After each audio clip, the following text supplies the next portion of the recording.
నమస్తే అమ్మా. నమస్తే తల్లి.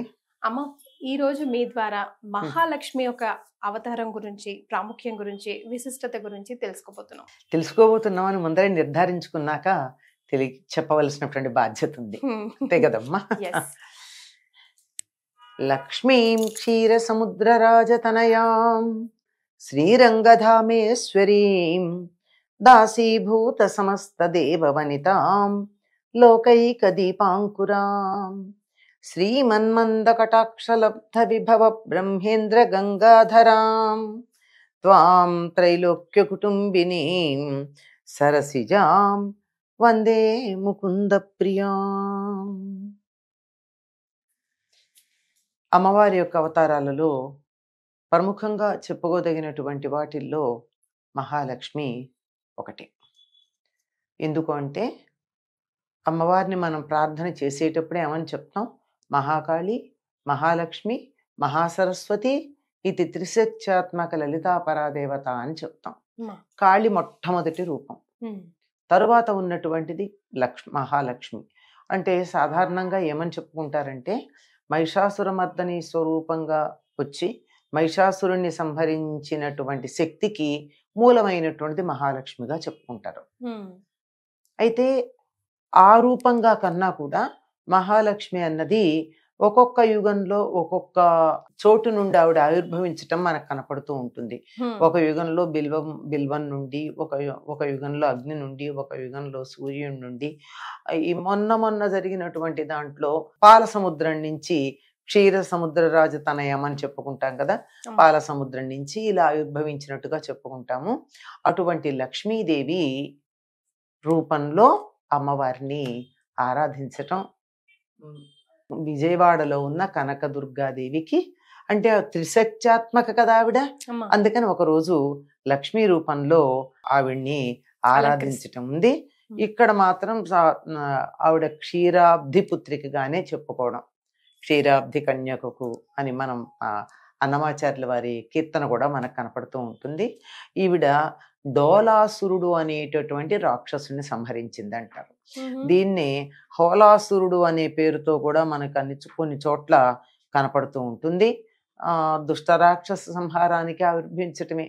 మహాలక్ష్మి ఎప్పుడూ కూడా రజోగుణ సంపన్నంగా మనకి కనపడుతూ ఉంటుంది ఈ తల్లి. కొన్ని సందర్భాల్లో సత్వగుణానికి ప్రతీక కూడా చెప్పుకుంటూ ఉంటారు. ఈవిడ లోక స్థితికారిణి. లోకం స్థితికారుడైనటువంటి వాడు విష్ణువు. విష్ణువుకి ఆ స్థితికారకత్వాన్ని ప్రసాదించేటటువంటి శక్తి మహాలక్ష్మి.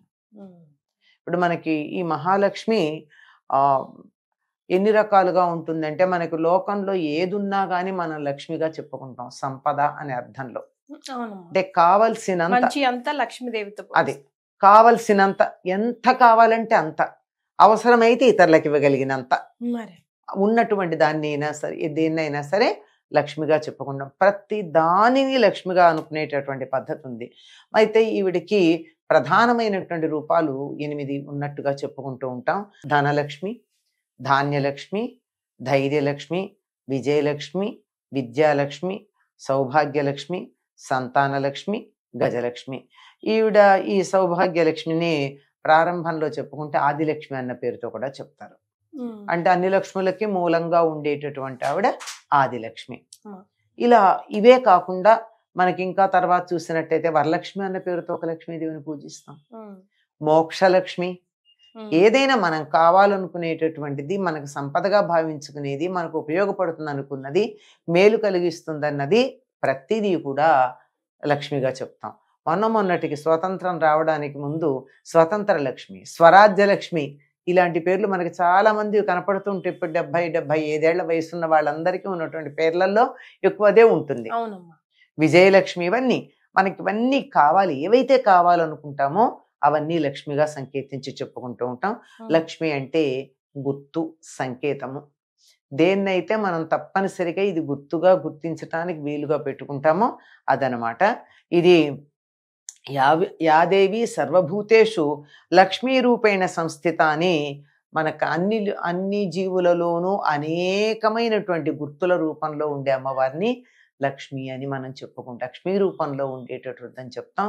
మనకి చండీ సప్తశతిలో కూడా తప్పనిసరిగా చెప్పేటటువంటి మంత్రం ఏమిటంటే దుర్గా సప్తశతి లేక ఈ రెండు కూడా ఒకటేనమ్మా. ఈ చండీ సప్తశతి లేక దుర్గా సప్తశతి పారాయణ చేస్తూ ఉన్నప్పుడు అక్కడ యాదేవి సర్వభూతేషు లక్ష్మీ రూపేణ సంస్థిత అంటే గుర్తుల రూపంగా దేన్నైనా ఒక వస్తువుని కానీ ఒక వ్యక్తిని కానీ ఒక పదార్థాన్ని కానీ గుర్తించాలంటే కొన్ని సంకేతాలు ఉంటాయి. ఏదో తెల్లగా ఉన్నారు, పొడుగ్గా ఉన్నారు, లావుగా ఉన్నారు, ఫలానా వస్త్రాలు ధరించారు, ఇలాంటివన్నీ గుర్తులే కదా. ఇలాంటివన్నీ కూడా లక్ష్ములే, ఇవన్నీ లెక్కలు. ఇలా ఉన్నటువంటి ఆ లక్ష్మీ రూపంలో ఉన్నటువంటి అమ్మవారిని ప్రార్థించటం అన్నది ఉంటుంది. అటువంటి లక్ష్మీ రూపంగా మనకు ఒక రోజున విజయవాడలో ఉన్న కనకదుర్గాదేవిని మనం ఆరాధించుకోవటం కనపడుతుందమ్మా. ఎస్. సో లక్ష్మీదేవి అంటే మనందరికి చాలా ప్రీతికరం, చాలా ప్రీతమ్మా. లేని ఏదక్కర్లేదమ్మా. ఆయువు ఆరోగ్య లక్ష్మి అని కూడా అంటున్నాం మనం. ఆరోగ్యం కూడా లక్ష్మి కావాలంటున్నదే గనక. అయితే కానీ మనకు కావాల్సిన ఈ లక్ష్మి మాత్రం చాలా చంచల గుణం ఉంటుంది కదమ్మా. అవునమ్మా. మరి ఈ రోజు ప్రత్యేకంగా ఎలా ఆరాధిస్తే స్థిరంగా కూర్చుంటది మన ఇంట్లోనే? అమ్మ, మన ఇంట్లో స్థిరంగా కూర్చుంటే కుళ్ళు వాసన వస్తుందమ్మా, పాచిపోతుంది. ఎప్పుడు కూడా ఉండకూడదు. ఆంగ్లంలో ఏమని చెప్తున్నారు, కరెన్సీ అంటాం. అంటే ప్రవహించేది. ఆగిపోతే ఏమైపోతుంది, నీళ్లు నిలబడిపోయాయి అనుకో ఏమైపోతాయి, పాచివాసన వస్తాయి. అంతే కదా. అందుకే లక్ష్మి ఎప్పుడు ప్రవహిస్తూ ఉండాలి. ఇలా ఇస్తూ ఉంటే అలా వస్తూ ఉంటుంది, ఇబ్బందే రాదు. ఉండిపోతే దాని ప్రయోజనం లేదు. మనం అంటూ ఉంటాం, నా దగ్గర ఉంటే ఏమైనా గుడ్లు పెడుతుందా, పిల్లలు పెడుతుందా అని. నా దగ్గర ఉంటే పెట్టకపోవచ్చు, కానీ దాని వ్యాపారంలో పెడితే వస్తుంది కదా. ఒక్క గింజ నా దగ్గర ఉంటే నేలలో వేస్తే 10 గింజలు వస్తాయి కదా దాని నుంచి.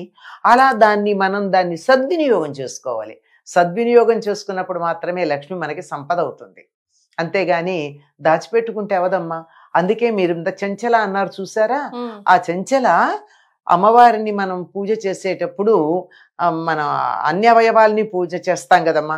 అధాంగ పూజ అంటారు అనుకో. అధ అంటే ఇక మీద అనమాట, అంగ పూజ. అమ్మవారిని ప్రతవయవాన్ని పూజ చేస్తాం కదా. అక్కడ మొట్టమొదటి ఏముంటుంది, వీరన్నగ చెంచలాని చెంచలాయ నమః పాదవ పూజయామి, చపలాయ నమః జానుని పూజయామి అనుకుంటూ పెడతాం కదా. ఆవిడ మొదటి లక్షణం చెంచల. కదలకుండా ఉన్నట్టయితే లాభం ఏమిటమ్మా, ఎదగాలి, అభివృద్ధి చెందాలి, ఖాళీ అవ్వకుండా ఉంటే చాలు. అదే కదా, పెరుగుతుంది. నువ్వు ఎంత ఇస్తే అంత పెరుగుతుంది.